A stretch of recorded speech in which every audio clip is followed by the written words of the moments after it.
9, 8, 7, 6, 5, 4, 3, 2, 1. Now live. 89.5 WSKB.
Live from the campus of Westfield State University, this is 89.5 FM, WSKB, Westfield.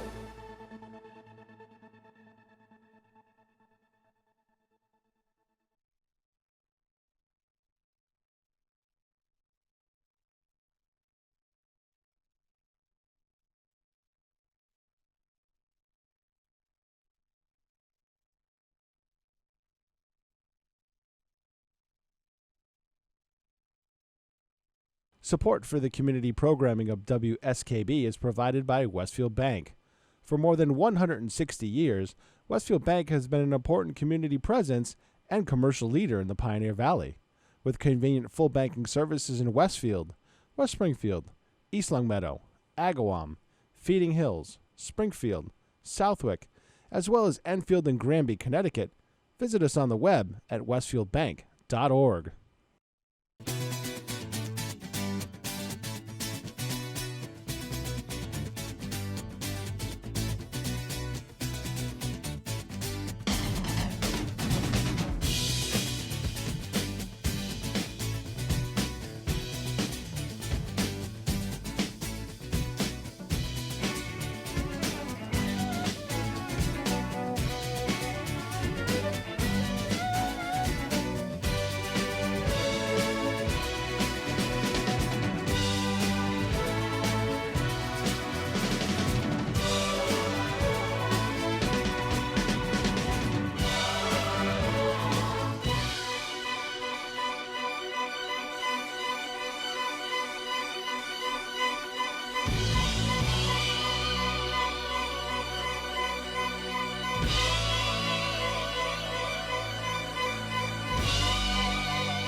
Good morning, Westfield. It is 6:03. You're listening to WSKB 89.5 FM radio for the Westfield masses and WCPC cable channel 15.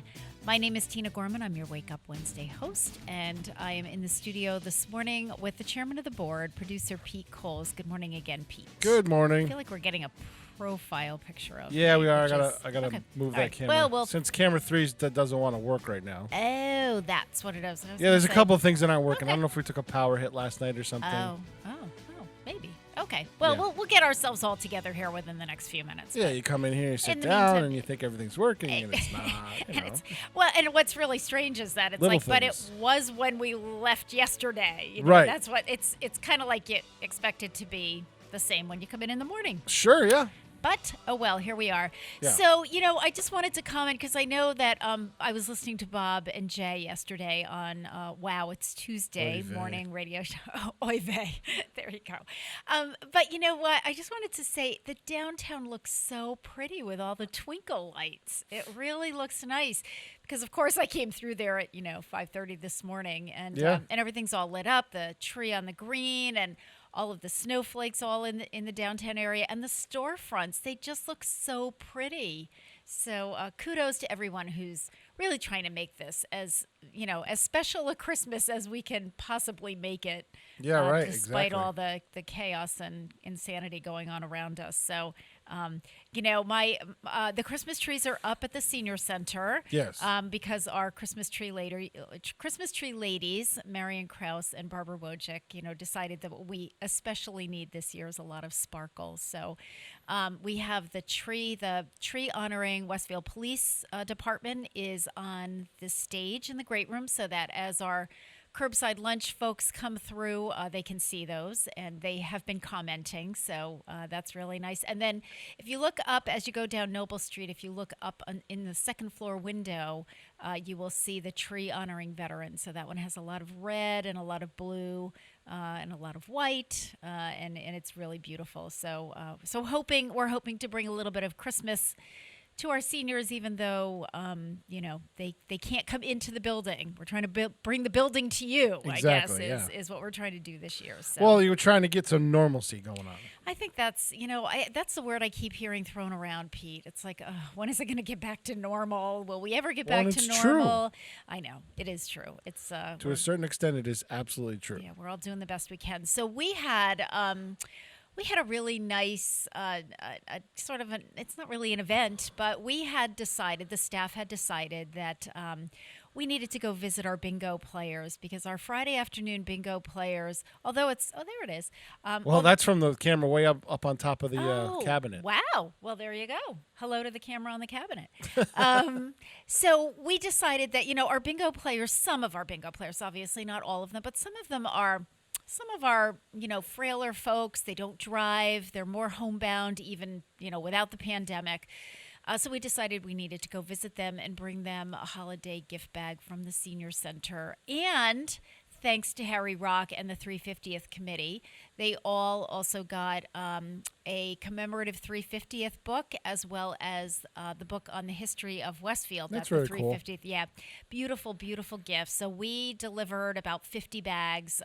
There were 4 or 5 of us, I think, doing it last Thursday and Friday.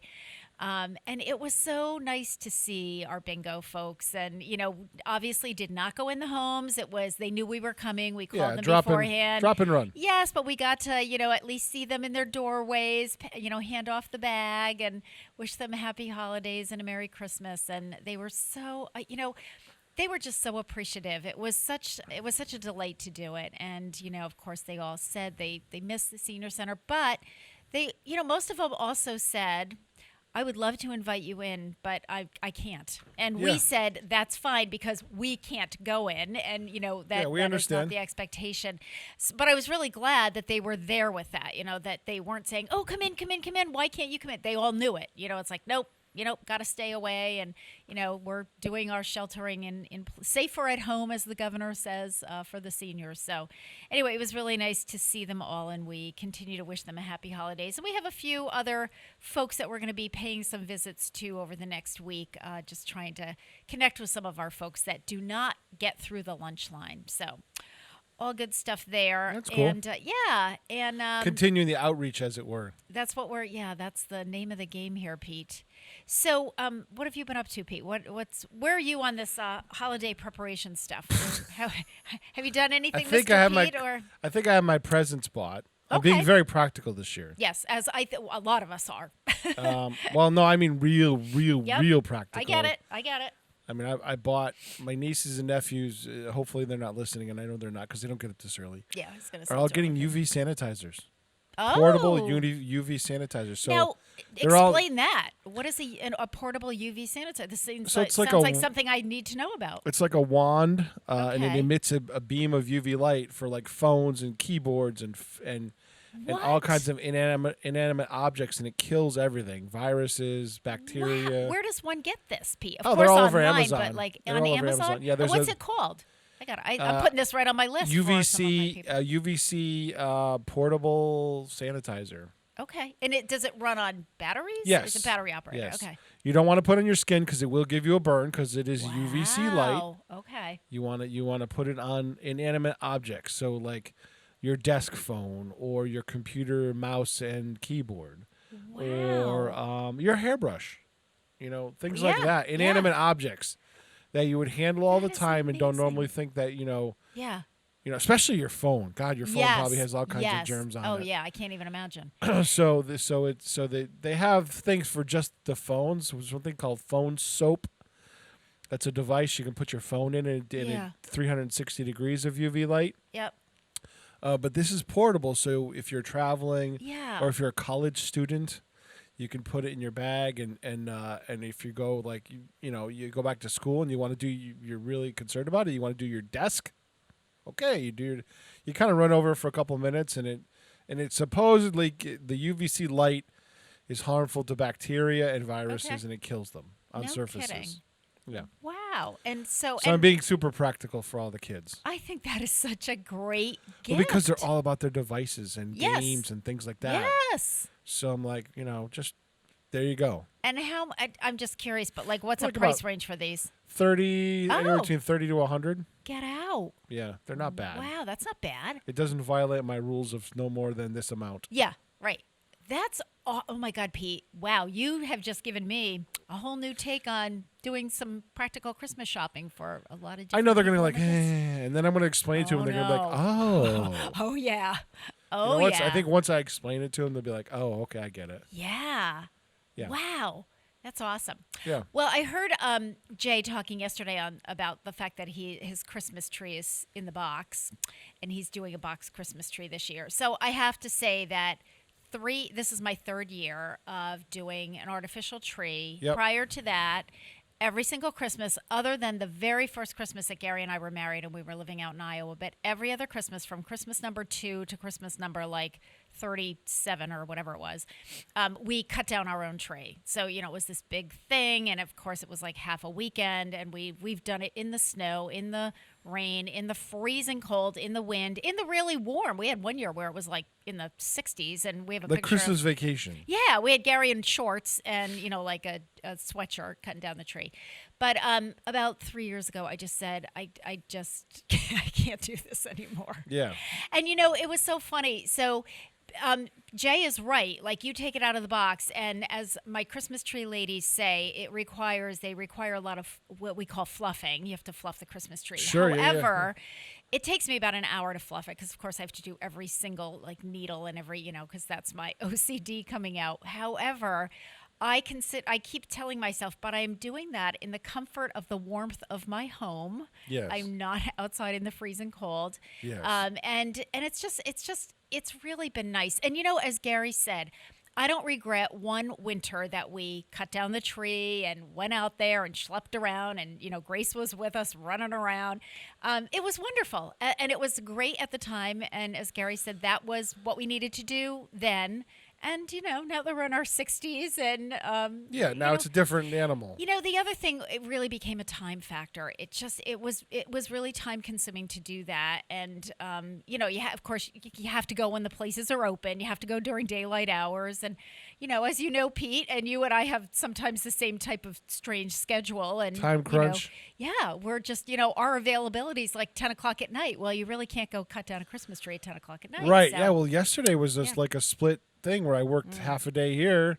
Yeah. More than half a day. And then I knew I had meetings at night. So it's like, Yeah, you're doing that whole split shift thing. So that's, right. that's I a went home whole and took a other nap crazy yesterday. thing. I was like, pooped. I was like, yeah, okay. Yeah. I'm good. Yeah, so it happens. But anyway, the tree is up. The Gorman tree is up. And so I had asked, because the last 2 years that I did this, I forgot to ask my Christmas tree ladies if they would make me a bow for the topper of my tree, because my old Christmas tree topper is kind of heavy, which works on a real tree but does not work on an artificial tree, I found out. So, I just needed something really light, and I kept forgetting. And the bows that I had at home were kind of small, so you'd have this beautiful tree and then this kind of little bow. But this year I remembered when they came to decorate the trees at the senior center, and I asked them if they would do a bow for me, and they brought me this beautiful, enormous, like sort of peppermint. It's got red, and it's got ribbons with red. See, you red, have all the white stripes. hookups. I do. I have connections. So if you need those kind of connections, Pete, I'm a text message away there, my friend. I have connections. You know me. I don't like. I don't know. I know, but you just say, hey, this is, yeah, I mean, I owe you about 500. You must have so many chits in the bank for me, on things that I owe you for. So I get it, but that's not me. That's not my know, style. I know. But if there are nice things that we can do for you, we are happy to help. So thank you to Marion and Barbara for decorating the Christmas trees at the senior center and for giving me my topper.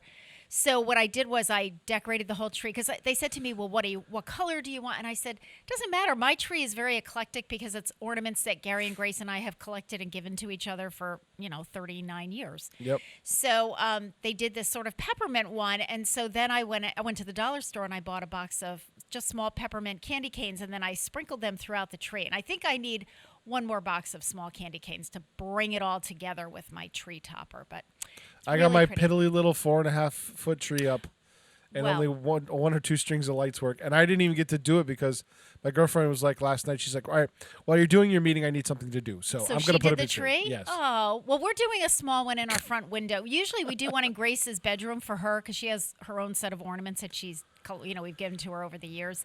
But she put a double bed in her bedroom, took out the twin bed over the summer, and so there's not enough room for a tree. So I'm giving her the room downstairs, which we call the Serenity Room. It's in the front of the house. So I said, we'll set that up this weekend. We will get a real tree. So I'll go to Big Y or Stop and Shop and just get a little tabletop, put that up, and it's like, okay, there you go, tree's up, you decorate it. So I think Gotcha. she and the boyfriend will come over and they'll do their decorations. So lots of fun. All right, so let's do our first famous birthday before we take our first break so that everybody knows why I chose this song. So today, December 9th, is the birthday of Clarence Birdseye. And yes, it is the same Birdseye like your frozen vegetables. Okay. So he's an inventor. He was an inventor, naturalist, and entrepreneur. He was born December 9th, 1886 in Brooklyn, and he died in 1956 at the age of 69. So, and get a load of this. This is trivia for you, Pete. So Birdseye was a student at Amherst College, even though he was born and raised in Brooklyn. But he dropped out after 2 years because of the cost. It was just cost prohibitive for his family. Really, I know, right? This was back in the, early 1900s. He moved out west to work for the United States Agricultural Department. And in 1912, he moved up to Canada as a fur trapper and to carry out a fish and wildlife survey. And it was there that he developed an interest in preserving and freezing food. The Canadian natives taught him how to ice fish underneath very thick layers of ice. And given the minus 40 degrees Celsius temperature, he found that the fish was iced rapidly and then it tasted really fresh when it was thawed. So now back in the early 19th century, the freezing method used was commonly performed at higher temperatures. And this caused freezing at a slower rate, which meant that ice crystals were given time to grow in the food. We all know how sometimes you get like ice crystals on your ice cream and things like that in the freezer. So he said, in addition, when you use the slow freezing methods on food, the fluids tend to leak from the cells, resulting in foods that either have a mushy or a dry feel to it. Yep. So Birdseye invented a method for flash freezing fish, that's what he started with, at temperatures colder than minus 40 degrees Celsius, which is extremely cold. Right. He established his own company and moved to Gloucester, Massachusetts. Back to Massachusetts he came. So he expanded his flash freezing business to include fish, vegetables, chicken, meat, and fruits. So it is because of Clarence Birdseye that we've all got these great frozen vegetables and that you can all meats have and crab legs from Alaska. There you go. There it is. So in honor Easy for of me to say. his birthday at 6:18, we are going to listen to Bruce Springsteen singing 10th Avenue Freeze Out. Get it? Freeze out. You're listening to WSKB 89.5 FM radio for the Westfield masses and WCPC cable channel 15. We'll be right back.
Support for community radio on WSKB is provided by Betts Plumbing and Heating Supply Company, an independent, family-owned wholesaler serving Westfield for over 50 years, specializing in plumbing, heating, and industrial piping supplies. On the web at bettsplumbing.com or at 14 Coleman Avenue in Westfield. Underwriting for community radio on WSKB is brought to you in part by Rockies. Over 30 convenient locations throughout Massachusetts, Rhode Island, New Hampshire, Connecticut, and Florida. One of the nation's largest Ace dealers. Expertise and great product selection in paint, hardware, lawn and garden. That's Rockies. Rock solid service since 1926. On the web at rockies.com. I'm Mark Auerbach. Join me every Friday at 8 a.m. for Arts Beat, where you'll meet interesting actors, directors, designers, and musicians here in Western New England. Community Radio. 89.5 WSKB. Live from Studio 120 at Westfield Technical Academy, this is WCPC Channel 15 and 89.5 FM, WSKB Westfield. Good morning, Westfield. It is 6:24. You're listening to WSKB 89.5 FM radio for the Westfield masses and WCPC Cable Channel 15. My name is Tina Gorman. I'm your Wake Up Wednesday host, and I'm in the studio this morning with the chairman of the board, producer Pete Coles. Good morning again, Pete. Good morning. So I just realized as I'm looking at myself here on television land that I chose to wear my Run Stanley t-shirt today, and it's got like my fir trees on it. They kind of look like Christmas trees. So yeah, kind of for the season. So listen, I have to. First of all, I have to thank you, Pete, yesterday for announcing breaking news as my reminder during Bob's show. I listen to Bob's show in the morning on Tuesdays. I'm doing my stretches, my exercises. So I'm on the floor. I got my mat going. I'm doing my sit-ups and my stretches and all that stuff. And I'm listening as Bob and Jay and you are bantering around, and that's when I think, oh yeah, I should remind Pete to remind the listeners, and I'm busy texting and so forth. So I'm halfway in the middle of a sit-up, and I hear, we have breaking news. So thank you for that announcement about yesterday's Mass Appeal show, which was a special senior edition. But I have to thank former host, Thursday morning host Patrick Berry, and current Mass Appeal co-host Patrick Berry for working with all of us, all of the Western Mass directors, and there are about 25 to 30 of us. So there are plenty of people that had a lot of input into that show.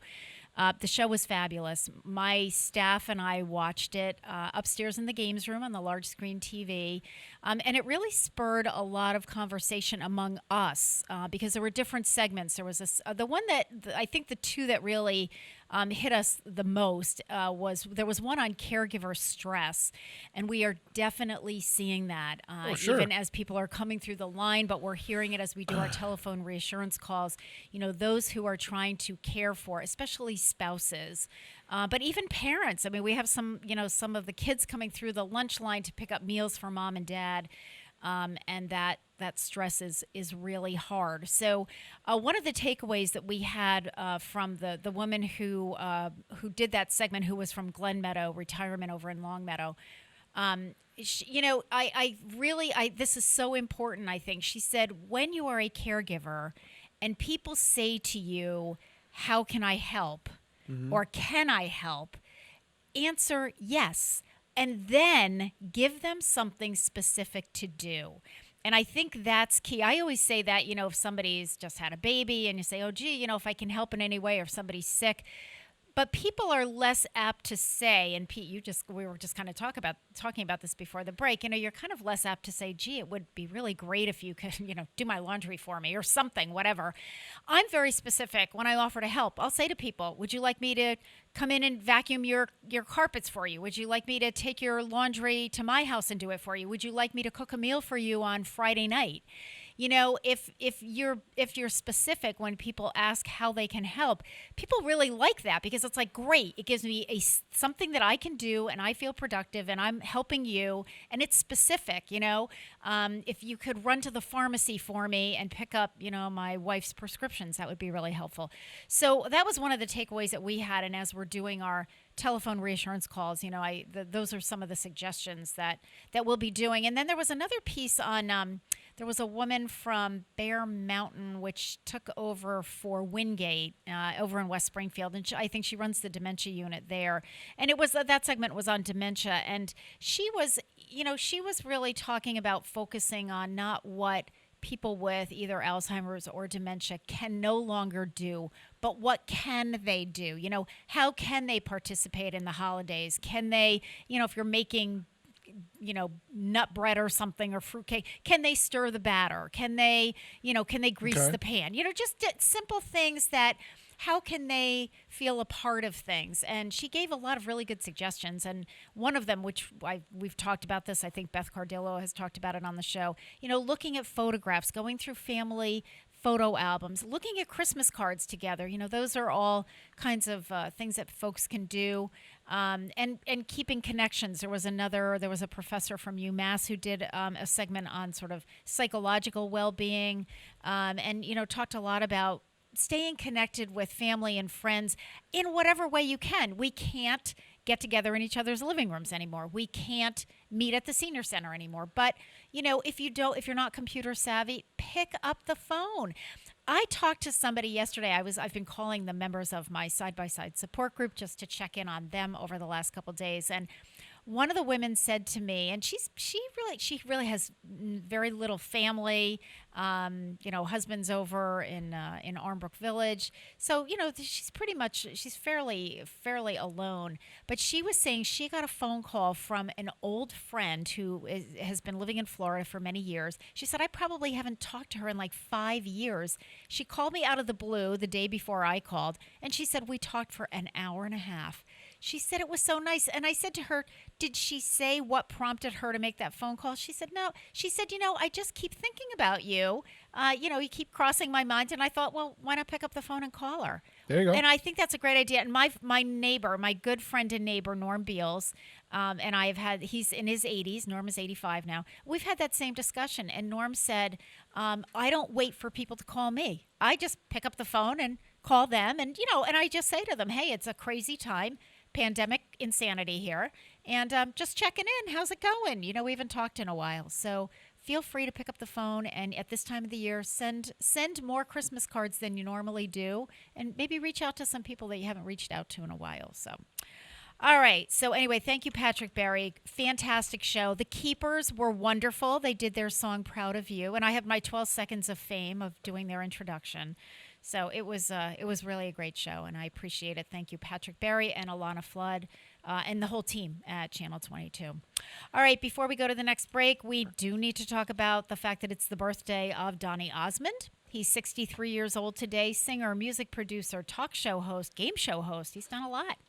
Born on this date in 1957, a great year for people being born in 1957. He was born in Ogden, Utah. Donny Osmond started singing professionally at the age of 5 with his siblings, the Osmond brothers. He was the youngest, and like Michael Jackson of the Jackson 5, Donny became the standout performer. Because of a strong Church of Jesus Christ of Latter-day Saints upbringing, Donny and his family had a very clean-cut image. The popularity of the Osmonds eventually began to fade, though Donny went on to collaborate with his only sister Marie to great success. After the pair co-hosted the Mike Douglas Show in the mid-1970s, they were granted their own variety show by ABC. Debuting in January of 1976, Donny and Marie was an hour-long program filled with songs and skits. Marie was a little bit country, while Donny was a little bit rock and roll, according to the lyrics of their iconic theme song. Mm-hmm. In 2006, Osmond appeared as Gaston in the Broadway musical Beauty and the Beast. He went on to host the game show Pyramid. He and Marie signed a deal for the Donny and Marie residency at Las Vegas's Flamingo Resort beginning in 2008. What started as a 6-week engagement became one of the enduring shows on the Vegas Strip, lasting an impressive 11 years before the brother and sister duo signed off in 2019. In 2009, Donny Osmond won season 9 of the reality competition Dancing with the Stars, an achievement that gave him family bragging rights because Marie had finished third in season 5. So there you go. Oops, right is right. All right, so we're going to listen to Donnie and the Osmond brothers singing Down by the Lazy River. It is 6:33. You're listening to WSKB 89.5 FM radio for the Westfield masses and WCPC cable channel 15. We'll be back. What are you doing tonight? You got no place to go. Gotta get out of the city. Why don't you come along with me? Might find out tonight. Get your girl and hold her tight. We can take it nice and easy. You know it won't be long till we'll be down by the lazy river. Come as you please. Down by the lazy river. One big family. If you're all alone, you won't be long. Just bring your guitar and sing your song. Down by the lazy river. Everybody follow me. Better make up your mind. Get the show on the road. We're gonna have a party. Come along, you be sorry, sorry. You know there's plenty of room. Come on, sing a boom, boom, boom. We can get nice and cozy. Why don't you come along with Mosey? Go down, I said down. Come on down, down by the lazy river. Come as you please. Down by the lazy river. One big family. If you're all alone, you won't be long. Just bring your guitar and sing your song. Down by the lazy river. Everybody follow me.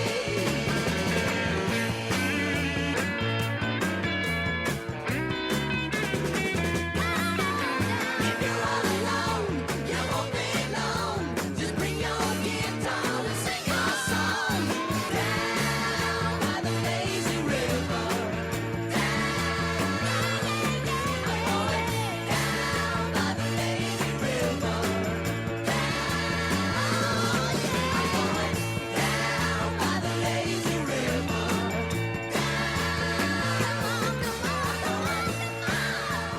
lazy river. Support for the community programming of WSKB is provided by the Dunkin' Donut Shops of Westfield and the Sardinia family. It's nice to know that even as the world changes, Dunkin' Coffee remains the same at 7 convenient locations throughout Westfield. This is Ken Stomsky from Ken's Den on WCPC 15 and 89.5 FM, Tuesdays, 8 to 10. Community Radio. 89.5 WSKB. Live from Studio 120 at Westfield Technical Academy, this is WCPC Channel 15 and 89.5 FM, WSKB Westfield.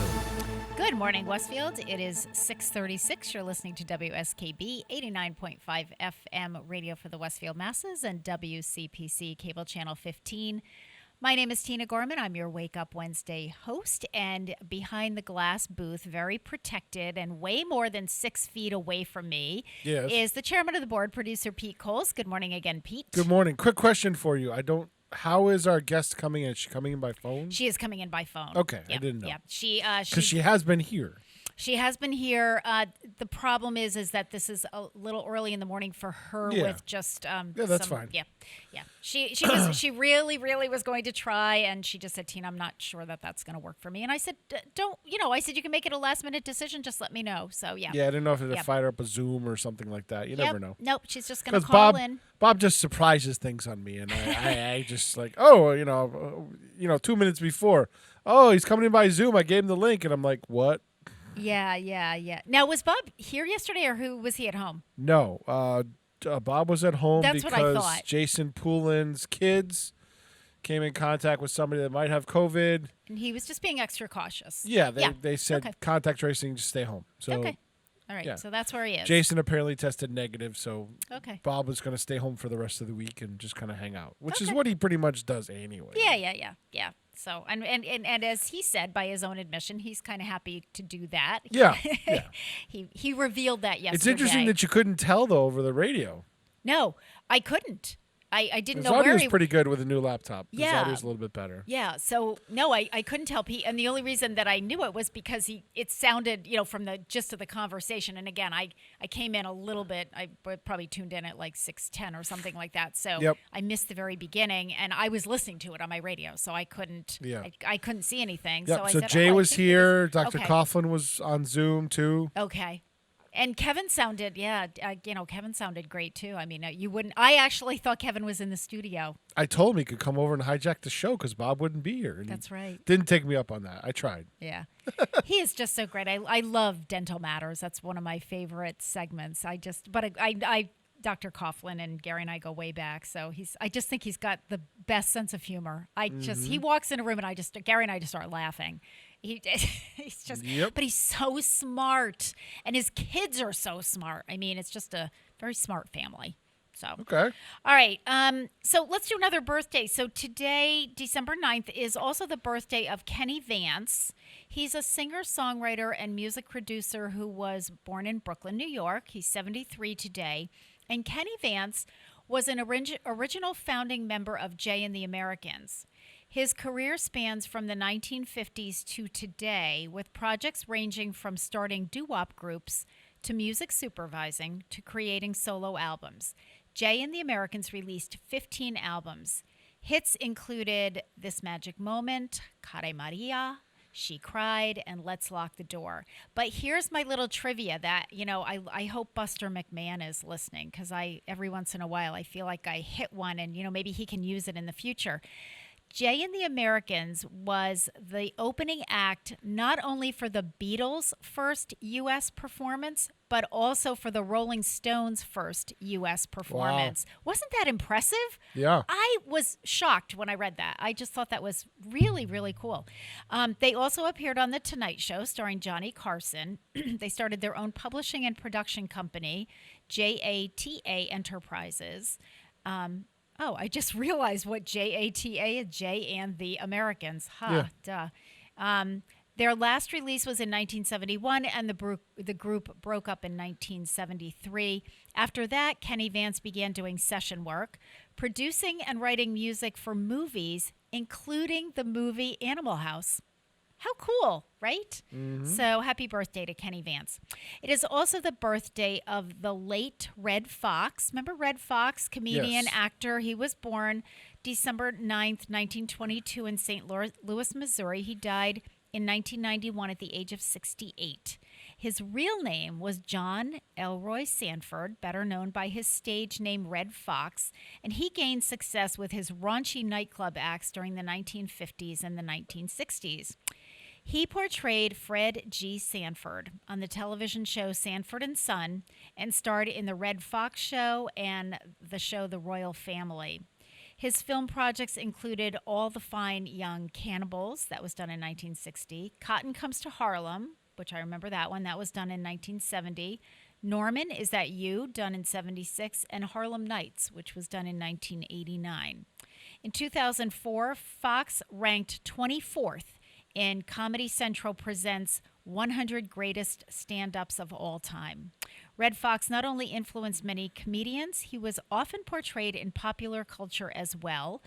mainly as a result of his catchphrases, his body language, and facial expressions exhibited on Sanford and Son. During the show's 5-year run, Fox won a Golden Globe Award and received 3 Primetime Emmy nominations. So happy birthday to the late Red Fox.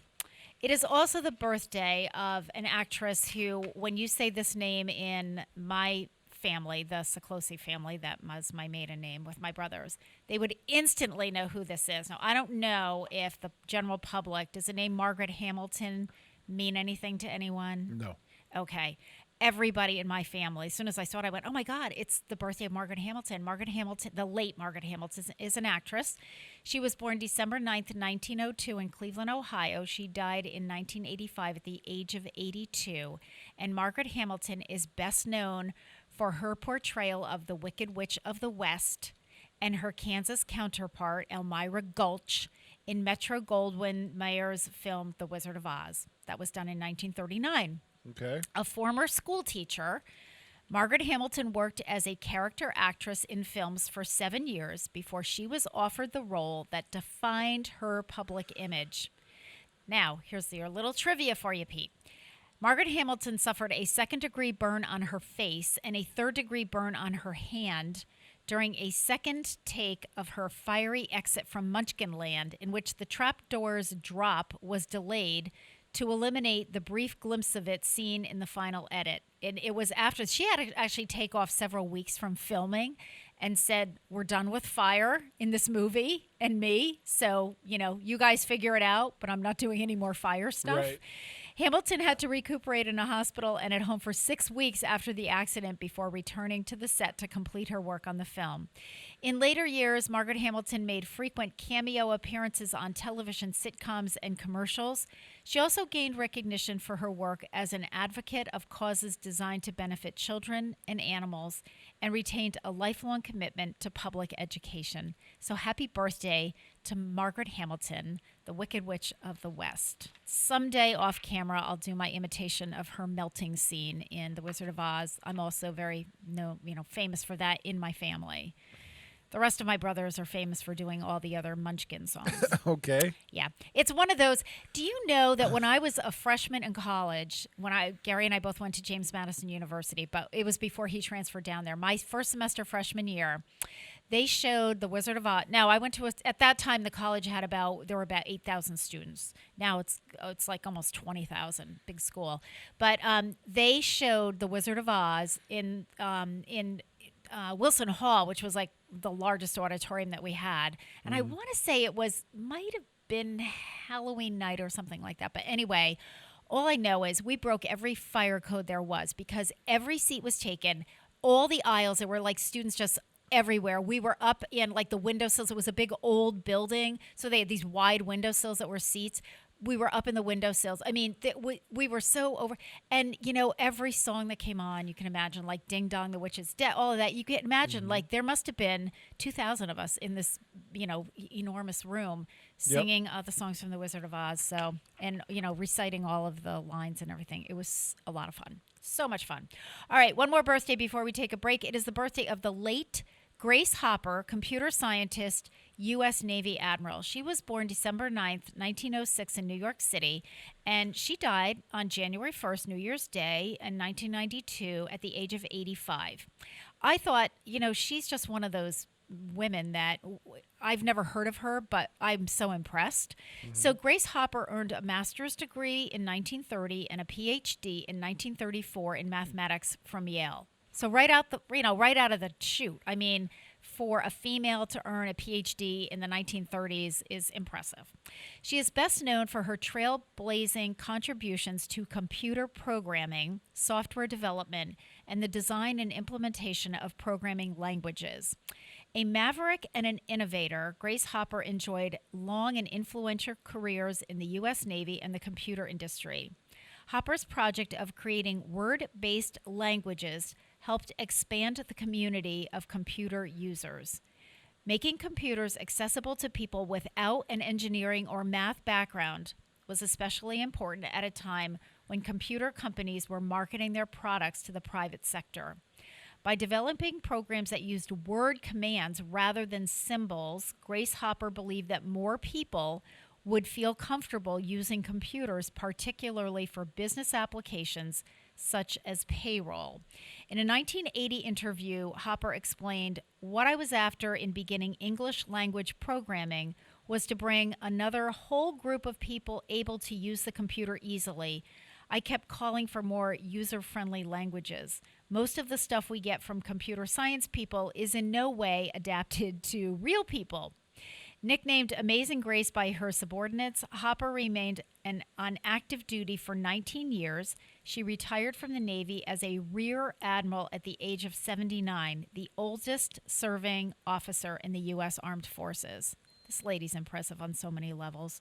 That same year, she went on to work as a senior consultant in public relations at the Digital Equipment Corporation, where she worked until her death in 1992. Hopper was buried with full military honors in Arlington National Cemetery. So she died in 1992, and I hope she's up there in heaven looking down and looking at all of the normal folk just, using computers and smartphones and all of this really great stuff. I always think the pioneers in the computer industry would be blown away, by what they saw. They were visionaries. Yeah. All right, it is 6:48. You're listening to WSKB 89.5 FM radio for the Westfield Masses and WCPC cable channel 15. We'll take a short break. When we come back, we have lots of announcements. And then second hour, we have Elaine Lees, art instructor for the Senior Center, who will be joining us, and that should be a really fun interview. So we're going to listen to Cara Mia by Jay and the Americans in honor of the birthday of Kenny Vance. We'll be back. Cara mia, why must we say goodbye each time we part? My heart wants to die.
Support for the community programming of WSKB is provided by the Barnes & Noble College Bookstore in the Ely Campus Center, offering Westfield State t-shirts, sweatshirts, and gift merchandise, all of your academic needs, and offering textbook materials in new, used, ebook, and rental formats. Available at the bookstore on campus or online at westfieldstate.bncollege.edu. www.artsbeat.com. I'm Mark Auerbach. Join me every Friday at 8 a.m. for Artsbeat, where you'll meet interesting actors, directors, designers, and musicians here in Western New England. Community Radio. 89.5 WSKB. Live from Studio 120 at Westfield Technical Academy, this is WCPC Channel 15 and 89.5 FM, WSKB Westfield. Good morning, Westfield. It is 6:52. You're listening to WSKB 89.5 FM radio for the Westfield masses and WCPC Cable Channel 15. My name is Tina Gorman. I'm your Wake Up Wednesday host, and I'm in the studio this morning with the chairman of the board, producer Pete Coles. Good morning again, Pete. Good morning. So a few announcements. So first of all, tomorrow is the Senior Center Jingle Bell Lunch. Curbside style, of course. This is our annual event, which we can't do congregate meal-wise inside the senior center, so we're doing it curbside. But I wanted to announce that because sign-ups end at noon today. So we were still getting calls yesterday, but, you know, JoJo and George have to know exactly how many meals they're cooking, so we will not be taking any calls after noon today. So if you would like to join us, on the menu will be a dinner of Yankee pot roast with gravy, mashed potatoes, a vegetable, and a mouth-watering dessert. And, of course, after the dinner, after you pick up your meal, you can go back home, and while you enjoy your Jingle Bell lunch, you can turn on Channel 15 at 1 o'clock, and the Keepers will be doing their holiday concert. That's Marion Dunk and Westfield's own Marion Dunk and Chip Arnold, and they will be doing a concert for you that's just about 45 minutes to an hour. So really a nice affair. We'll have some surprises for you when you come through the lunch line tomorrow. We will be snaking the line through the entire parking lot because there will be a lot of you coming through. I don't think quite as many as the day before Thanksgiving, but almost as many. So we're well over 150 at this point. So I think we're somewhere up at around 165. I expect about 175. So if you are interested, and also please feel free to spice up the festivities with some holiday attire that can be seen when you roll down your window. So a hat, a scarf, a headband, bow, earrings, gloves, a holiday mask. Some of you have those. Be creative. Something that we can see. Harry Rock is going to be my roving photographer, so I'm going to give him a shout-out in advance. The king of the selfie. He is just, you know what, normally Joyce Peregrine is my roving photographer, but Joyce has the week off this week, so she's not going to be with us. So I desperately called, contacted, sent an email to Harry and said, could you please? And he said, absolutely. So Harry will be taking pictures. So give him something to take pictures of. Bring your fun with you tomorrow. And again, if you would like to join us and you have not signed up, you need a reservation. So call the Senior Center at 562-6435 by noontime today, and Mary will add you to the list. For those of you who cannot, or for whatever reason, don't eat meat or something and don't want to do the dinner, please feel free to tune on Channel 15 at 1 o'clock. And watch the concert, enjoy the concert and the Keeper. So you can do that as well. And by the way, after tomorrow, the Keepers will be in concert on lots of different dates. Those are listed in the, wait a minute, let me get my prop, Voice of Experience newsletter. And I do want to reiterate how you can get the voice. God, I always do that. There it is. It always looks crooked to me. How you can get a copy of the Voice of Experience newsletter. It is offered online. Go to the city website, www.cityofwestfield.org, and under departments, click on Council on Aging. Scroll down and you'll find the most recent copy of the newsletter. But for those who are not computer savvy, they are in all of the local pharmacies. They are in the senior housing complexes. We now have them available. You can drive up anytime over the weekend, at night. It doesn't matter whether we're there or not. There's a bin. There's a tan and big, very big bin near the front door with a forest green lid. Open it up. And Dr. Gorman has carefully put the newsletters in there so that you do not have to reach into the bin. If you lift up the lid, he has them on boxes, so you can just grab it. You don't have to even bend over. So for those of you who have some mobility issues or arthritis or whatever, grab them. You can take as many copies as you need. I keep the bin refilled. So a lot of people are finding that's very convenient. And the other thing is, if you don't drive, if you're not computer savvy, send me a self-addressed stamped envelope and I will mail you a copy. So no excuse not to get the newsletter and know what's happening. All right. So in addition to the Keepers concert, which is going to be played among other days, Pete's going to be doing that concert on Christmas Eve at 2 and 6 p.m. and Christmas Day 2 and 6 p.m., but also Wednesdays at 2:40.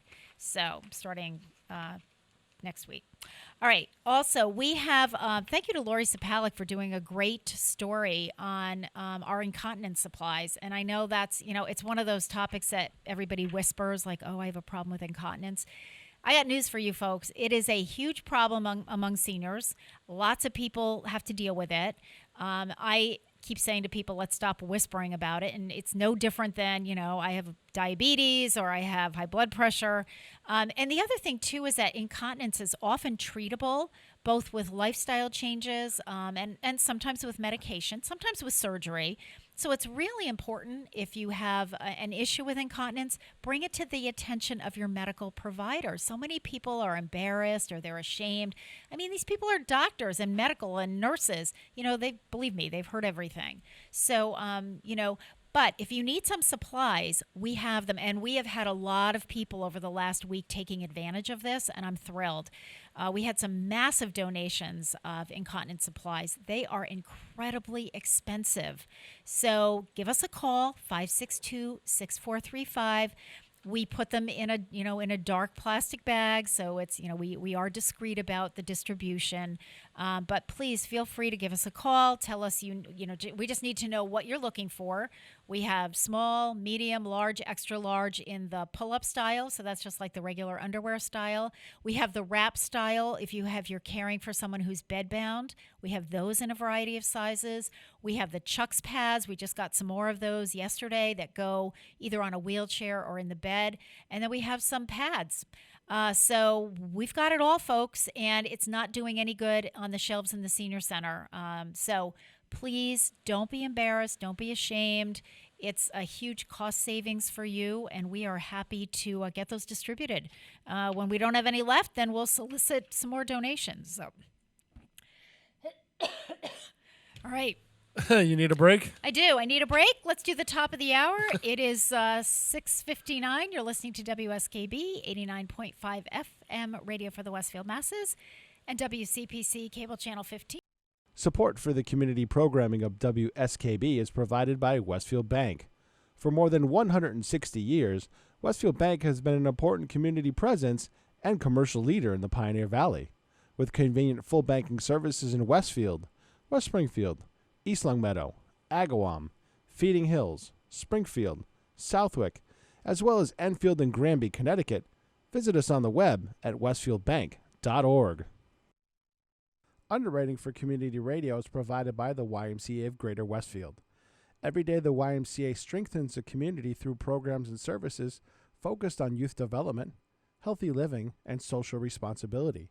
For all the Y's many programs and services, visit us on the web at www.westfieldymca.org. The YMCA, 67 Court Street in downtown Westfield. We're more than a gym. We're a cause. Hi, it's Bob Plass, and I have Wow, It's Tuesday, every Tuesday, 6 to 8. Wow, it's Tuesday. Community Radio. 89.5 WSKB. I did it! Live from Studio 120 at Westfield Technical Academy, this is WCPC Channel 15 and 89.5 FM, WSKB Westfield. Good morning, Westfield. It is 7:03. You're listening to WSKB 89.5 FM radio for the Westfield masses and WCPC cable channel 15. My name is Tina Gorman. I'm your Wake Up Wednesday host, and I'm joined in the studio this morning by Pete Coles behind the glass over there, pushing, as Harry Rock likes to say, pushing all kinds of buttons over there. So good morning again, Pete. Good morning. So Pete, what's on tap for? Do you have any meetings tonight? Do we have anything that we need to know about, council-wise, committee-wise, Yes. commission-wise, There's a couple tonight, I think. board-wise? I'd have to look at my calendar, but I think there's a couple tonight. Now, are we at the point where are we filming ever? What are we doing here? We have to broadcast every meeting. You have to broadcast every meeting, like Doesn't matter what it is. Okay. Subcommittees. Anything and all that anything that would be a governmental body that is would normally be open to the public, whether anybody shows up or not. Right. Like your Council on Aging board meetings, how often Yes. do people show up? Yeah. Very rarely. Right. Well, it's fun. You know what's Occasionally. funny? Well, you know what's funny, Pete? I typically would have the same one or two who were very often there, and mostly just to listen. Yeah, Some, sure. every once in a while they would do, because we have to have public comments as well. Yep. And we would always ask, and sometimes they did, and sometimes they would say, "No, I'm just here to listen." So today we have yeah. a busy day. We have the school building committee from 5 to 6, the Board of Health, which is always a good listen, from 6 to 7. And the Flood Control Commission from 7 probably till 9:30 or so. Okay. So another busy evening Yeah. for me. Yeah, I know. Tomorrow I got a special fire commission meeting at 3 o'clock. For me, that's an in-person meeting, but now it's going to be in-person and Zoom, and I got to figure out how to make it work because one of the commissioners, I believe, is in quarantine because she had to travel for get treated for something for her health. Right. So she's in quarantine. She's just not necessarily sick. Then there's a just special part of the city quarantine council piece. meeting to set the tax rate, which And those are always I'm fun. going to have to sit in on that one because I think that's going to be, we had to use the webinar for that because there's going to be a lot of public comment. Oh, yeah. I would. Yep. Yeah, that's always a big one. So that that's a one's going to be a biggie. webinar. So I And think, when is that one, Pete? I think they start at 6, but check on the city website, obviously. The calendar of meetings is up there. But I think they start at 6 for tomorrow. Right. And just to let the public know, for those of us who have to schedule those meetings, because I, of course, have the so COA there's a board meeting. city council special meeting at 5. Okay. Then there's the public hearing, which is on the tax rate at 6. And then there's another special meeting at 7. So they're going to start at 5. And go until whenever. Right. Yeah. So I'm probably going to have to be part of that one because it's a webinar, and the college, Jenna from the college, doesn't know how to use that. So I really need to do that one, I think. Tricky. So for those of you who are interested in, whichever meetings are happening when, all of that is on the city website. We are required to provide an agenda 48 hours in advance, 48 business hours. So like my meetings are on Monday, but my agenda has to go to the city clerk's office for posting by Thursday. Yes, by Thursday at 1 o'clock. I usually try to get them there Tuesday or Wednesday because that's for me, because one time I forgot and I got it to Karen Fanyon at 2 o'clock on Thursday, and she said you can't have your meeting because it wasn't 48 business hours. Right, and she then was sometimes she's been so busy with stuff like yeah. A flood control commission got to her, but it was during election season, and she didn't get it published in time. Get it Yeah, right. yeah, and that happens. I mean, that's there's. And I had to tell the flood control commission chairman that you Sorry. can't have a meeting Yeah. because it didn't get I don't see it on the city website. Right, I know. We had to. He's like, what? I sent it to her. I'm like, yeah, it once in a blue moon it happens. Yeah, very, very, very rarely, but especially this election season, she gets a pass on that one. In my It was my insane, this opinion, election yeah, season, it was absolutely crazy.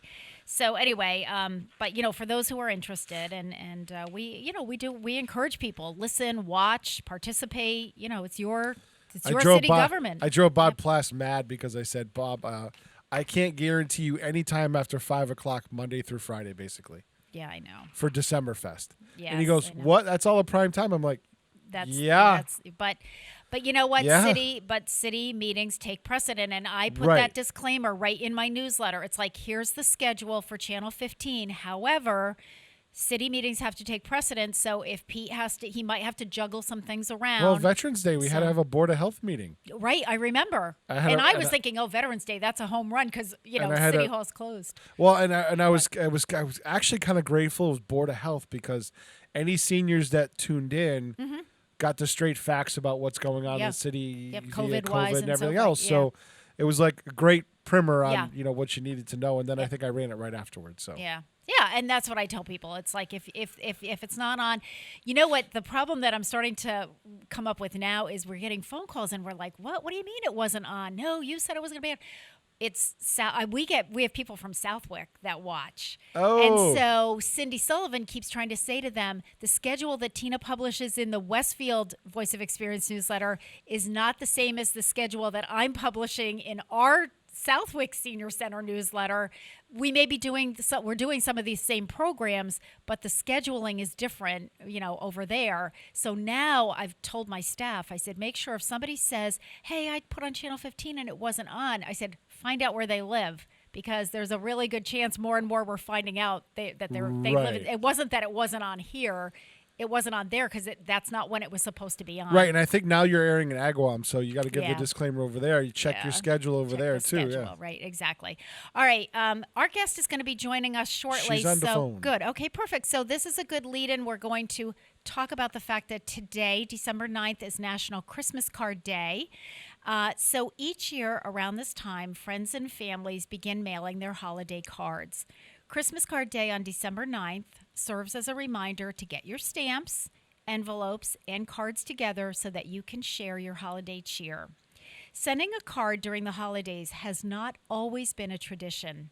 In Victorian England, sending penny post was inexpensive and frequent. It was also considered rude to ignore a written message.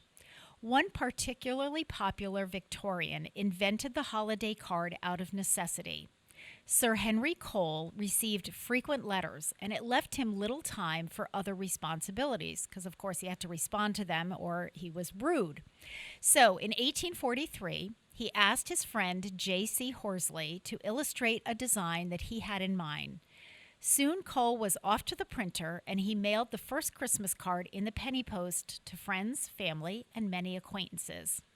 Today, we mail a variety of cards at Christmas time. The tradition of Christmas cards continues in a broader sense. Social and electronic media keep us connected in this modern world more than ever before. However, the Christmas card continues to be a part of our annual tradition, even if it takes on a different style or pattern. So we have a few different types. We have photo cards. Many families take an annual holiday photo specifically for mailing to friends and family. These photos may be snapshots or professional photos. The Christmas letter. These letters often highlight the events for each family member for the year. Not everyone has social media, so it's a nice way to catch up with friends and family. The letters usually run a page in length, but some letters have a lot more to say. Postcards. These simple cards generally send the same holiday message as a regular Christmas card does, but without a fold or an envelope. With a photo on one side and a simple message on the other, they're quick and easy to send. And some people send New Year's cards. The holidays do get busy, and some of us put off sending any holiday cards until the new year. They still want to keep in touch with family and friends, so they send their good wishes in the form of a Happy New Year card. So don't mark anyone off your Christmas card list until after the first of the year. These holiday cards may be the only communication we receive all year long from a friend or family member.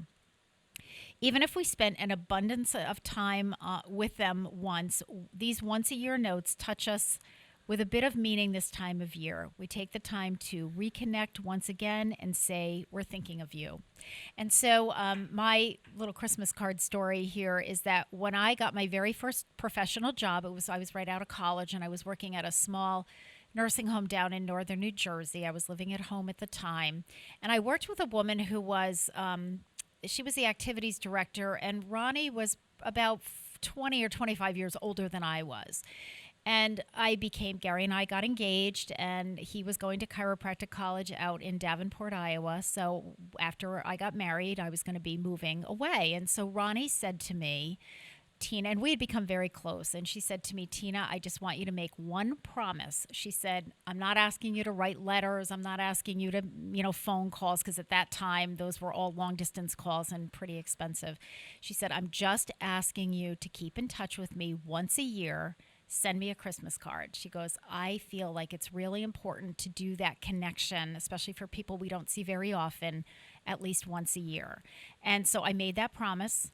I kept that promise. Ronnie passed away a few years ago. She was living in Florida at the time. She got a Christmas card every single year from me with a note and an update. And usually we do the photo card so she could kind of see how we're all growing and changing and so forth. That really stuck with me. And I think especially for our older adults, I think Christmas cards are just a wonderful way of reconnecting. They love receiving them. They enjoy sending them. So please, even if you don't send a lot of Christmas cards, if you're younger, please send them to the older people on your list. They really appreciate it. But I personally think that anybody loves getting a Christmas card. I think kids love getting Christmas cards. There's something about getting it in the mail. I know, media is a great thing, and we email, we do all those great things, but there is something about opening Christmas cards in the mail. So with that note, we are going to take a short break and then bring our guest on, Elaine Lees, who is the art instructor for the Senior Center Art Unlimited class.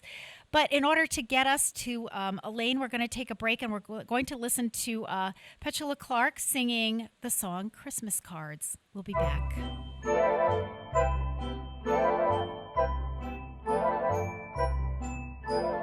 Christmas cards, Christmas cards. I love to see the pretty Christmas cards, bringing you sweet regards, wishing you the best of happiness.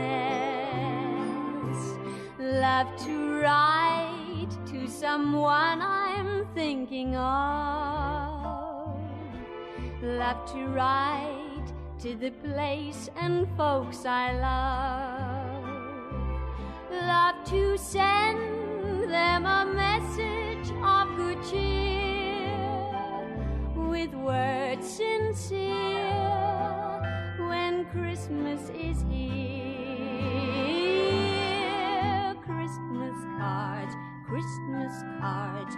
Love to see the pretty Christmas cards, bringing you sweet regards, wishing you the best of happiness.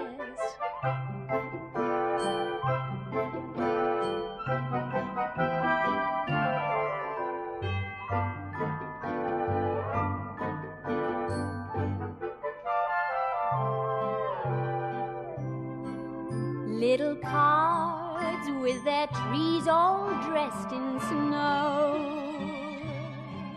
Little cards with their friendly fires aglow.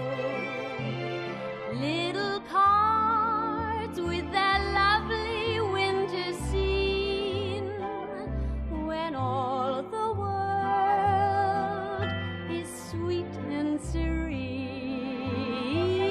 Oh, Christmas cards, Christmas cards. I love to see the pretty Christmas cards, bringing you sweet regards, wishing you the best of happiness.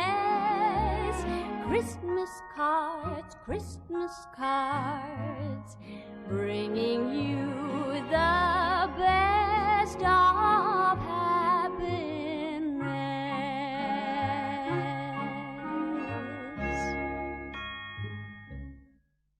Underwriting is brought to you by Boise Cascade Distribution, providing products and services needed for building material dealers, home improvement centers, and industrial customers. They offer everything from engineered wood and plywood to Drex decking and railing, James Hardie siding, and Advantech subfloor. Located at 33 Fowler Street Extension in Westfield and on the web at bc.com, they are committed to providing quality products, great service, convenience, and value. Listen to me, Michael Buster McMahon, Mondays 8 to 10 a.m. to learn the stories behind your favorite songs. Or don't. I'm not the boss of you. Community Radio. 89.5 WSKB.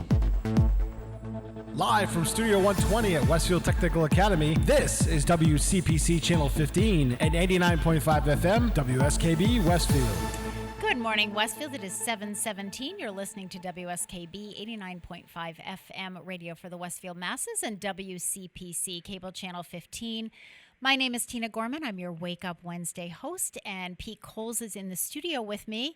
And on the telephone this morning is Elaine Lees. Elaine is the art instructor at the Senior Center. Her class is the Art Unlimited class, and Elaine's been teaching that at the Senior Center for many years. So good morning, Elaine. Are you on the phone with us? Yes, I am. Good morning, Tina. How are you? I'm doing well this morning. I know this is really early for you, and I do apologize. Yes. I know. We got her out of You bed. know me well. I do. So, well, I do and I don't. And so let's start, Elaine, with just a little bit about your background. I don't really know. Are you from this area? Where were you born? Where did you grow up? Where did you go to school? Let's get a little Elaine Lee's background here. Okay. Yes. Excuse me. I was born in Westfield. Oh, you were? At Okay. Noble Hospital. Oh. And I have lived here all my life. Indeed, I went to Westfield High School, and then I went on to Westfield State to get a couple of degrees, and also entertain myself by also going to the Elms for a while. So it's been a long career in education. All my degrees were in the area of education. Uh-huh. And having gotten married here and bought a home, I raised my family here as well. Wow. Yeah, so you really are local. I am indeed. I mean, even colleges and everything. So, Elaine, what did you so you got all your degrees in teaching, and so I'm going to assume, and I do know this, that you were a teacher. Yes. And so tell us a little bit about your teaching career. Okay, my teaching career began after my children were born. I stayed at home with them, and then assumed the role of a substitute teacher for several years, and then I was hired by the Westfield Public Schools in the area of elementary education. So that was another thing. I stayed right here and worked in Westfield all of my life and retired from Franklin Avenue School. Now, were you at Franklin Ave the whole time, or were you at a different school? No, I was not. I started out at Juniper Park School. Okay, up by the and college. I worked right by the college with all of the students dashing in and out as they did their training. I loved that, and I loved working with them. Also, I worked at Abner Gibbs for a short time. Okay. And that was most of it. Yeah. Okay. And then Franklin. And now what did you teach, Elaine? I mean, what grades did you teach? I taught 4th and 5th grade. I also taught special education, and then I was fortunate enough to have the art area to teach for about 5 years. So now do you have a degree? Were any of the degrees in art, or how did the art piece of that come about? No, the teaching was strictly education. Okay. The art degree, as I recall, my principal liked my artwork and said, gee, Elaine, would you be willing to take some of the art classes for a while? There had been some changes in staff, and there had been reductions. Things were quite hectic at the time. Okay. And I said, certainly. But then after 5 years, positions were changing again, and I had to go back to the classroom. So that's about it. So that's kind of how the art... That was my career. So that's how the art piece... Now, Elaine, I want you to know, I don't know if you've seen today's paper, but I see that Pete has a photo of you from today's Westfield News. You know you're on the front page of today's Westfield News. I didn't know it was the front page. Well, I stopped at the senior... I'm so mad at myself, though. I stopped at the Senior Center, which I always do on my way to the radio show, so at 5:30. Waved hello to George Svakios, who was in my kitchen cooking already. And I picked up today's Westfield News, because we get that delivered, and there you are on the front page. So I read the article, and I put it on my desk, and I said, okay, I have to remember, and I did one other errand, and then I said, I have to remember to grab this to bring it to the radio station, and of course, I said that to myself and promptly forgot. So the article with your picture, but Pete has the same picture up on the screen so that our viewers can see what you look like. But the article, it's a wonderful article, and it really, kind of speaks to the. Well, of course, it talks a little bit about the Channel 15 Westfield Council on Aging Presents segment that you did, which we're going to talk about in a few minutes. But it talks a little bit about your background, which I love the quote that you gave from your mother, because you wanted to do art, and your mother said, "No, you will be a teacher, because I'm not going to have a poor starving artist in my house." And she did indeed say that to me. Yeah. But she lived long enough. She lived long enough to realize she was failing. I was able to tell her that I was teaching art at the senior center. So she did know that I did assume an art job, and she did know that I had taught it in the public schools. Well, it's really funny, Elaine, because when I was in college, I originally went in as an early childhood education major. And my parents were very happy about that. They thought that was a great career choice. And I think it was probably like halfway through my freshman year, I decided to switch my major to social work. I got really active in Catholic campus ministry on campus, and we did a lot of social work type things. We were doing a lot of social service, volunteer work, and so forth. Well, my parents were very happy that I was doing all this volunteer work, but not at all happy that I was going to switch my major to social work for the exact same reason that your mother gave, because my dad is like, okay, we're putting you through college and you're going to become a social worker and make like less than minimum wage, right? And so I remember I was so upset because I really felt like I needed the support of my parents. I had always had that. And so I enlisted the help of my oldest brother, who's 9 years older than I am, who we're super, super close. And there I was in college, and I'm on the phone with him, and I'm like, Mike, Mom and Dad don't want me to do this. And so my brother Mike said to me, Tina, he said, if you are going to be a social worker, he said, I will support you 100%, because I know, he said, that part of my parents' logic was like social workers are a dime a dozen. So, the field was saturated. You're never going to get a job. And my brother said that all is true, that they are a dime a dozen and the field is saturated. So if you're going to pursue this, you absolutely have to be one of the best. So he said, in other words, if they're hiring 300 social workers in the whole United States and there are 10 million of you applying, you have to be one of the best 300 to get hired. So he said, and I have complete faith that you can do that. So thank you to my brother Mike for believing in me. And same as your mom, my mother did live to see the day when I got all my professional jobs were in social work and counseling and all of that, and she was able to brag to her friends down the road that yep, my daughter really does this. She really did get a job. Yeah. So sometimes we have to follow our heart. I guess that's the point of that story. So, but anyway, it is a fantastic article. So what did you? Yes, I'm looking at it right now. My husband, of course, he's the early riser. So there you go. He had it all cut out so and he brought on it the table when I got up. So. Yeah.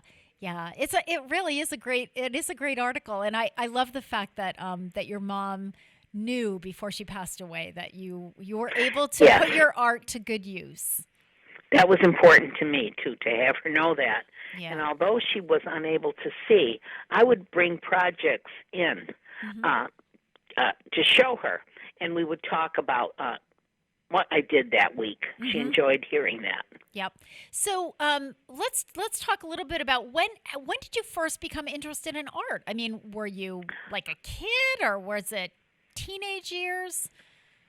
I think it was long before my teenage years even. Okay. I remember seeing articles in magazines about the home study art school.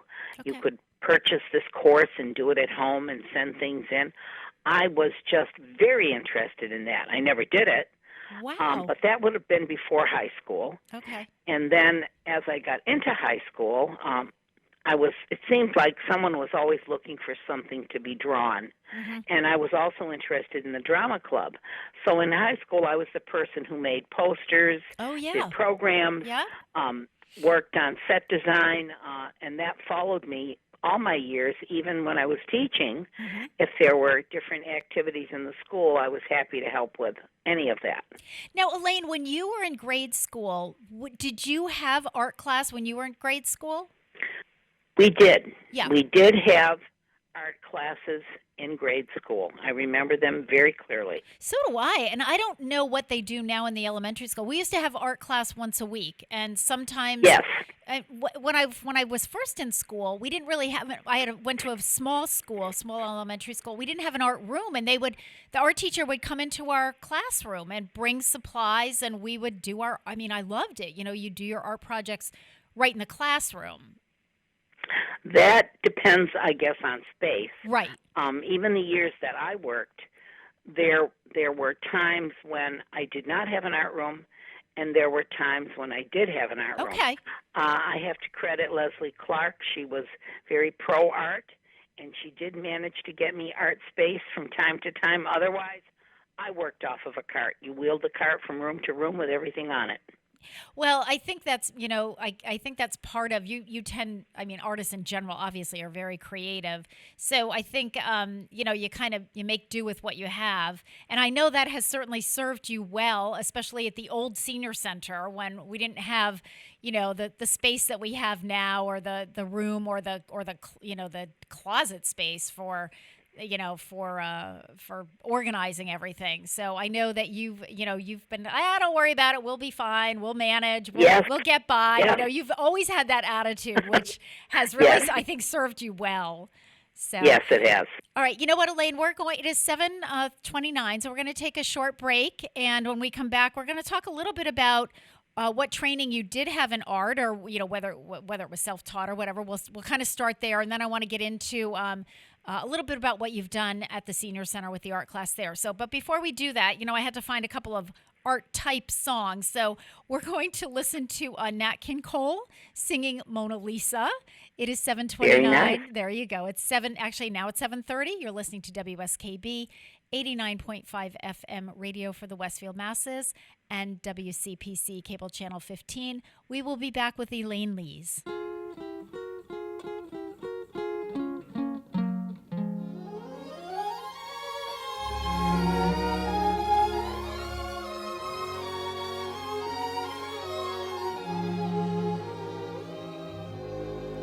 Mona Lisa, Mona Lisa, men have named you. You're so like the lady with a mystic smile.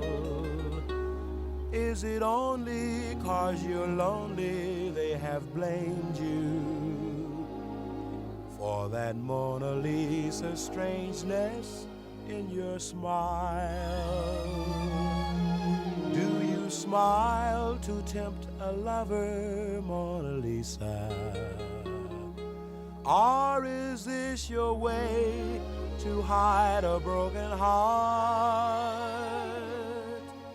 Many dreams have been brought to your doorstep. They just lie there and they die there. Are you warm? Are you real, Mona Lisa? Or just a cold and lonely, lovely work of art?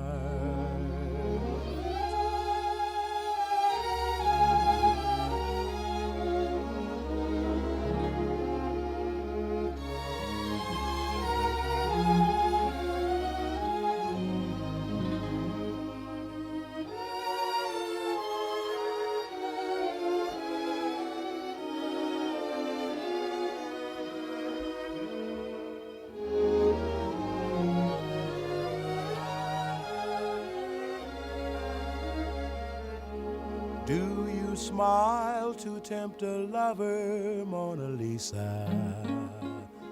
Or is this your way to hide a broken heart? Many dreams have been brought to your doorstep. They just lie there and they die there. Are you warm? Are you real, Mona Lisa? Or just a cold and lonely, lovely work work of art. Mona Lisa, Mona Lisa.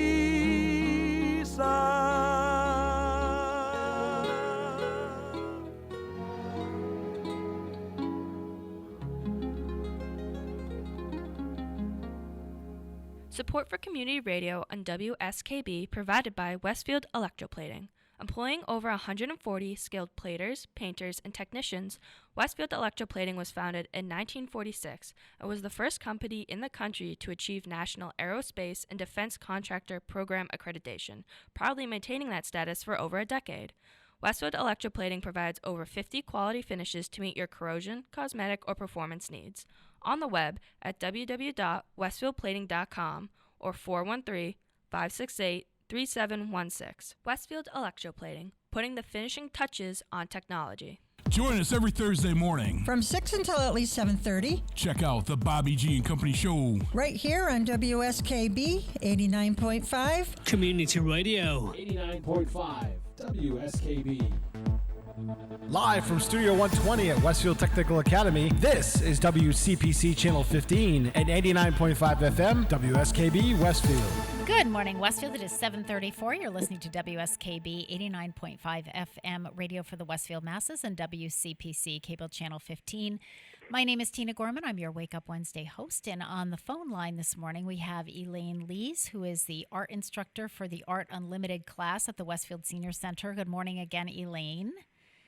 Yes, good morning again. Okay, so let's talk about what type of training did you pursue in the area of art over the years? Well, it was primarily a side interest. I didn't take it seriously. I thought it was just for fun. Mm-hmm. In high school, I did take, I believe, only one class with a Mr. McDowell. He was fine, and he taught most of the beginning of illustration, as I recall. Mm-hmm. Showed us how to draw things. Okay. When I went to Westfield State, I did take some electives in art. Those at the time were taught by Arno Maris and by Pat Conant.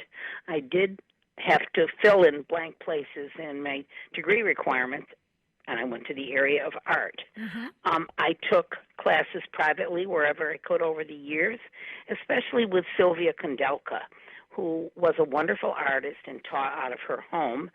I believe I was told that she had a studio downtown at one point in time, but that was before I was doing anything on a more study serious basis. Uh-huh. So that represents my background. A lot of it was I did my own studying, and I did my own practicing.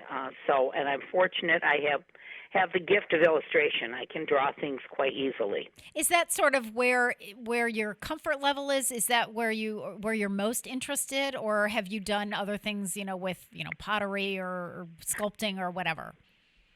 No, I have not done anything like pottery Okay. or any of the secondary art. Okay. I call them secondary. Maybe I shouldn't, but to me they're secondary. Okay. So no, I've stayed with the painting for the most part. Painting, illustrations, things like that. Yes.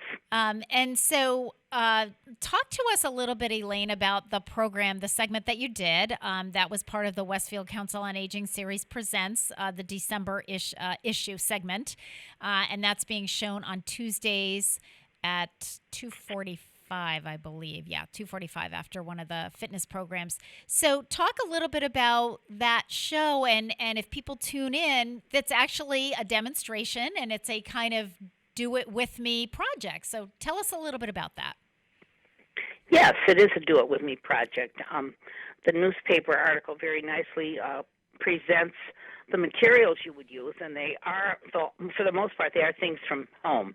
I purposely did that because I think you mentioned to me that seniors don't want to go out and shop right now. They are staying close to home. So I tried to make sure that I had things that we would use together that would be creative and into the project. So it is a door decoration. It is for everyone. If you've got someone visiting you, or if you have a grandchild available that would like to take part, you could do that with a grandchild. It's from a simple piece of colored paper, or you can use any kind of paper. You can use white paper. And then the decorations that we apply to it are glued down, cut, and affixed to this tree that is big enough to hang on your door. Or you can just leave it on your refrigerator. It doesn't Sure. matter. Absolutely. And you know, you could work with someone else at the same time. It's slow-paced enough so it's not hard to keep up. At least I thought it was. I seemed to move along okay. Yeah, I heard that from, I haven't seen Yeah. it yet, but I've heard that from others that they said, oh no, it's very doable. You can do it as Elaine does it. And I was thinking, yeah, what a great intergenerational project if you have a grandchild or a neighbor and they're doing it at their house and you're doing it at your house, and you take some photos or some selfies with your, you know, and you share those. And now it becomes an intergenerational project because it really is the kind of project that it's for any age, right, Elaine? I mean, anybody can do it pretty much. Yes, anyone can do it. Okay. So Definitely. And Elaine, you've been teaching and leading the Art Unlimited class at the Westfield Senior Center now for many years. How did you, you know, I honestly can't remember, but how did we connect? How did that happen? Well, I think what happened, excuse me, I knew Betty Bogdan That's what it from was. past years, and Betty was teaching the course, and I did attend her classes, not terribly regularly. Okay. But I remember there was a concern that she was not going to continue, and I believe you just approached me and said, Elaine, would you like to teach the class? Yeah. Either that or perhaps she recommended me. I'm not sure how it came about. I don't remember, But but it was now a perfect fit. Right, Yeah. but I do remember now that it was because Betty Bogdan had taught that class. She was teaching the class when I was hired, so she had been there for a number of Right. years. And you're right, that was the connection. You had participated in that class, and I think that you came to me and said, some of the other students in the class, you know, some of the other participants in the class had also kind of suggested, hey, you know, Elaine would be great to do this. And I think you're right. I think that was the connection. And, you know, for folks, once we do reopen the senior center, if you go into the fireside lounge and you look over the fireplace, the picture that's there was painted by Betty Bogdan. Betty was the original art teacher there. I had it reframed when we moved into the new senior center because the old frame was kind of falling apart. But I cannot tell you, it's of a senior center, not necessarily ours, and some gentleman sitting on a bench outside in front of the senior center. Every director who has ever come through and has seen that, it's like, oh, I want that painting. And I said, you can't have it. It's, you know, it's a Westfield Betty Bogdan original painting, but It's certainly, yeah, but it's wonderful. It's a great painting. Yes. And you've had some wonderful students that have done some wonderful work. Talk a little bit about that, Elaine. Oh, my goodness. They're all wonderful, first of all. I do believe Raymond Oron stands out in everybody's mind. He has passed on. We miss him very much. However, Raymond had never practiced any kind of art until he came to my class, I believe. Really? I could be wrong. I didn't know that. But he didn't know he had such a talent. And we were all just in awe of his. Wow. His paintings were out of this world. And fortunately, we have the calendar with Yes. many of his paintings in it now, too. So that's a nice memory to have with several of these posted in the calendar that we've been selling. Right, exactly. And so here's my other, my other screw up for the morning. Along with the newspaper article of you sitting on my desk is the calendar that I was supposed to bring in, but I will bring that in next week so people can see. So the art class put together a 12-month calendar for 2021 that you've been selling. And That's right. It's artwork. Each month has a different picture of that someone in the class had done, many of them that Ray had done, and it's just beautiful. Yeah, it's just beautiful. It is.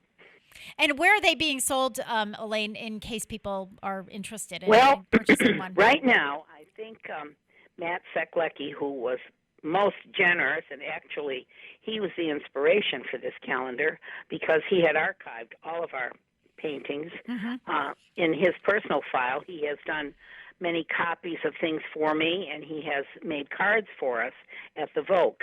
So what he did was he said, let's present this calendar. Well, I think he's tapped out.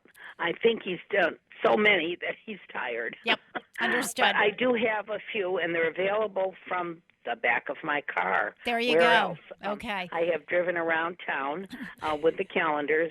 They are $5 to seniors, and they are $6 to anyone outside of the senior center. Yeah, So that's how they've been moving. And They you're were working, a and I think fundraiser. you're working on another calendar. Is that correct? Yes. So what's that? Yes, that as one's got we a different speak. theme.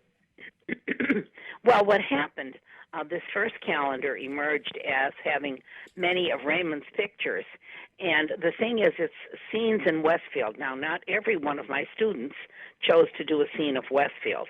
So what happened, I said, oh, my gosh, being a teacher, I said, I've got to represent more people than this. So the second calendar that will be also, I believe, ready this month is floral scenes.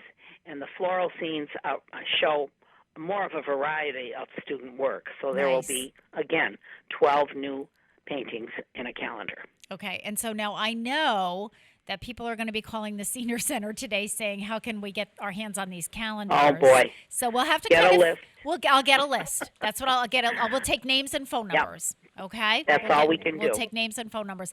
I know the senior center staff has purchased several of the Westfield ones. But I'm looking forward to the floral ones too. I think that would I be am, too. because I was thinking I have some people on my Christmas card list, and I would love to give them a calendar, but they don't live or work in Westfield, so I thought That's right. So yeah, I think I'll be anxious for the floral one. So Hey, we'll Tina, I keep just this- And that was the other part of the reason, on top of, representing more of my students who all do such wonderful artwork. I wanted to have something beside the city of Westfield, as you mentioned. Gotcha. Yeah, Pete. What I were just you want gonna to say? let Elaine know she's actually a TV star. Over Oh, dear. 10 communities have picked it up, and you'll be airing on East Hampton Media at 9 o'clock. I just looked at Oh, this my goodness. So yeah, we'll have to explain. We'll have to explain that to you, Elaine. So Pete, explain to Elaine what happens when you do a show for our local cable TV. What you do with that? I can syndicate it on our playback system. It's a company called Telview, and they have cable access stations all over the country. And some weird boy. stuff just picks it up. So I saw it was on East Hampton Media, and I was like, I looked at their schedule, and I'm like, oh, she's airing at 9 o'clock this morning. But you have a I've been very low-key about this. I have not even seen the broadcast because I wasn't home both times when it was being shown, but I did look at it. Thanks to my daughter, we picked it up on YouTube, and I watched it on her phone. So I think the farthest away community, Algoma Community Access TV in Wisconsin, picked you up. There you go. Oh, my word. Oh yeah. Oh, boy. Oh yeah. New retirement career. Lucky me. I just wanted to let you know because I happened to look at their schedule, and I was like, wow, that's pretty cool. It is really great. That is cool. Yeah, thanks for sharing that, Pete. We're finding that, Elaine. A lot of our fitness programs are also being out there. They're being Great. shown really throughout the country as as more and more senior centers are trying to pick up this. Some of the scheduling so that they can offer these programs to our seniors, but really to anyone. So Pete's done a fabulous job. And locally, I know, Agawam's picking up our programs. Southwick is picking up our programs. Now East Hampton is picking up our programs. So it's a nice blend. So Elaine, talk a little bit about the Art Unlimited class and how that class is structured, because someday we will end up back in the senior center. We will unlock the doors. So let's talk about that class. How often is it offered? What time? Yes. The cost? Yes. All those things. Yes. Okay, right now, of course, the senior center is not open for any programs. So when we are open, we meet every Thursday afternoon from 1 o'clock to 3 o'clock. It is $5 per class. It is generally a class of 8 or 10 people. However, I think I have about 20 registered, but they don't come every week. Right. It's nice if you could come every week, especially if you're interested in something I present. And then you get the follow-up the next week to finish it. It usually takes a couple of weeks. There are people who just sit there and ignore me. Well, that's your choice. I do try to present something that you can use in the artwork, every week, something different. That's my training, purposeful, show them how to do something and let them practice it. So every week we are there. I try never to cancel, and it has worked out. Yeah. I miss everybody, and they miss each other. We have met over the COVID months a few times to get work back to them, to share the calendar, and to sell the calendar as well. Mm-hmm. And it might be in a parking lot or an aisle somewhere between stores, but we do meet occasionally. Yeah. Yeah, it's a great class. It's a great group. I know that they miss, gathering and getting together as we all do. I think my plug for any of the arts. I think that art, from a therapeutic standpoint, and I've done some research on.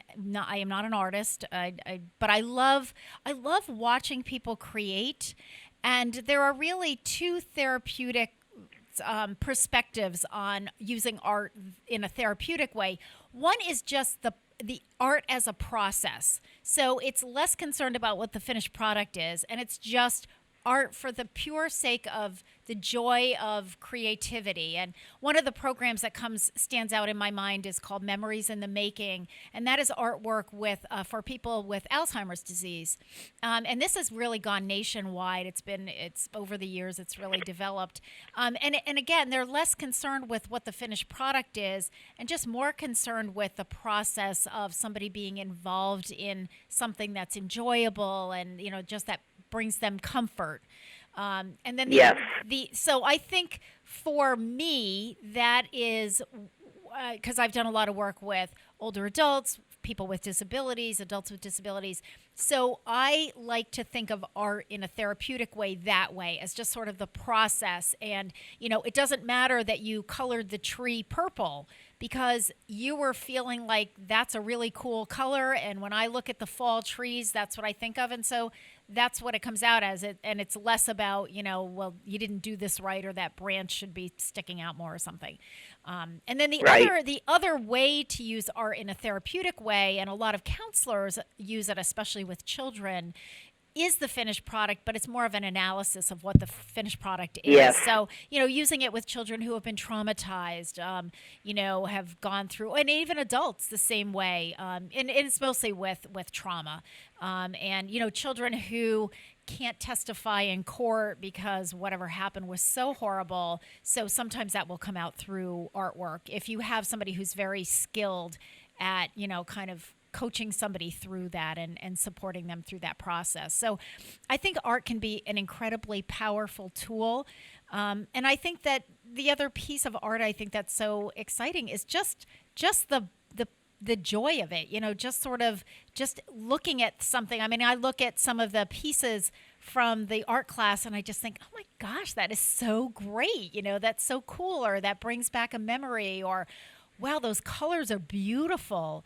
And so I think that there's so much to it. And it's sad in this day and age that, when the budget cuts happen in the schools, I feel like sometimes it's the arts that are the first to go. Yes, and that's usually really is hard. I think that's too. hard. Yeah, art and music too. Yeah. Yeah. So, Elaine, what other hobbies do you have? I mean, obviously, art is a big part of your life. Anything else that you have a love for?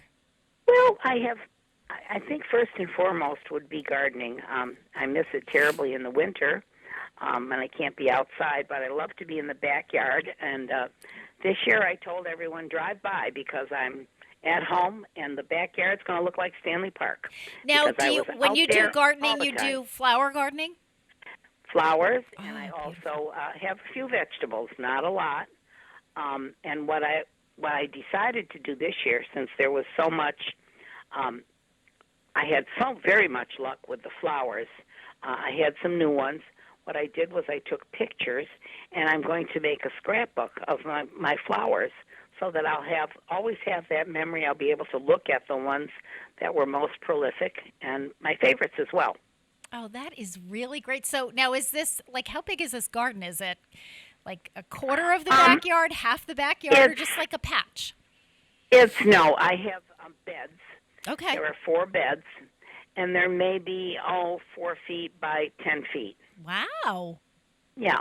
That sounds And impressive. Not too big. Yeah, Just that's enough. great, though. And then against the house, I have roses and other bushes that come back every year. And I do baby them, and I talk to them, and I tell them how beautiful they are. Well, you know, Elaine, that kind of goes, that whole flower gardening, you know, that's right there in with all that art stuff that you do. So that seems like a really natural blend. It is for me. Yeah. And another way for, you know, people who, if you have people who say, well, you know, I always say, just because you don't feel like you're an artist doesn't mean you can't do art. And there are lots of ways to do it. Gardening is really one way. Photography is another way. People get involved with that. But I think also just, you know, taking some classes and finding out that, you know, it's not as impossible as you might think it is. You know, there are some. No, it's not at all. I've seen you work miracles with a college with a group of college students. You know, when we did that art I don't know about session. that. Yeah, but you know, I mean, I remember it was. Yeah, they It was really got great into fun it. because they were so attentive. It was unbelievable. Yeah, they really got into it, and you had them doing some simple drawing, and they all left there feeling like they were Rembrandt or something. So it was really wonderful. It was wonderful. We are going to cut things a little bit shorter today. I do want to remind listeners that today is our brown bag food distribution program, which is why I have to cut things off about 5 minutes early because I have to run over to the That's senior fine. center, get my cones set up, and get everybody ready for distribution this morning is between 9 and 10 o'clock. But, of course, I know I'll have my early birds coming and wanting us to have things set up. But Elaine Lee's, so a couple of things. So, first of all, her channel 15 art, what do we call it? Holiday crafting. Art for all. Yes. Holiday crafting is being shown on Channel 15 locally Tuesday afternoons at 2:45. It is a demonstration how to all of the supplies that you need, which is really everything, as Elaine said, you've got it in your drawers and your closets at home. That's all listed in the article in the Westfield Voice of Experience newsletter, the Senior Center newsletter. So tune in because Pete has shown that twice now. It will be shown every Tuesday through the end of the month. When we do reopen our doors, you are certainly invited to check out the Art Unlimited class with Elaine. The calendars, she is selling those out of the back of her car, and hopefully that floral one will be out fairly soon so that you can see that. And I do have to say, you know, a few years ago, Ray Oran did a beautiful drawing of the senior center in the new senior center building in the winter, and I had that made into Christmas cards that I sent out to all the city councilors and the mayor at the time. That was probably 2 or 3 years ago. And Yes, much, I you know, remember it. Yeah, much appreciated. So, Elaine Lees, thank you so much for joining us, and we wish you a very Merry Christmas and Happy Holidays. Well, thank you so much. It was my pleasure completely. I enjoyed doing this.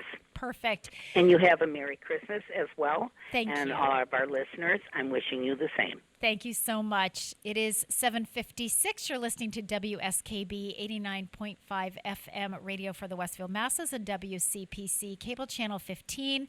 Remember that next week on the show is our Diabetes Dialogue. So if you have questions or comments, you can either call in on the day of the show, or you can certainly call me in advance. I will be sending a flyer out to Pete so he can put something up on Channel 12 about diabetes. We'll have Jen Jafune, our local nutritionist dietitian here to lead us with that group. I will see you next week.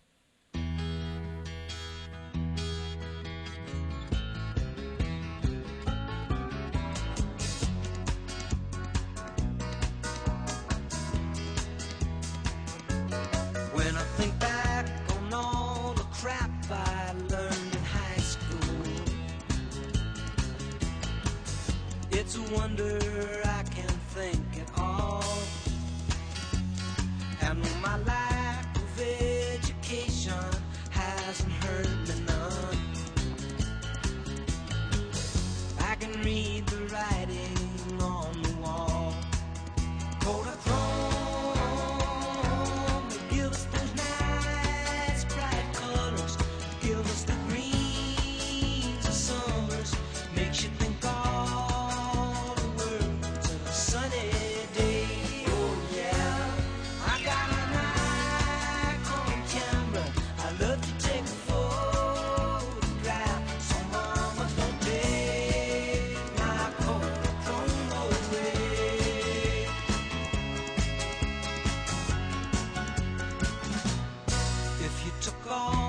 girls I knew when I was single. Brought them all together for one night. I know they'd never match my sweet imagination. And everything looks worse in black and white.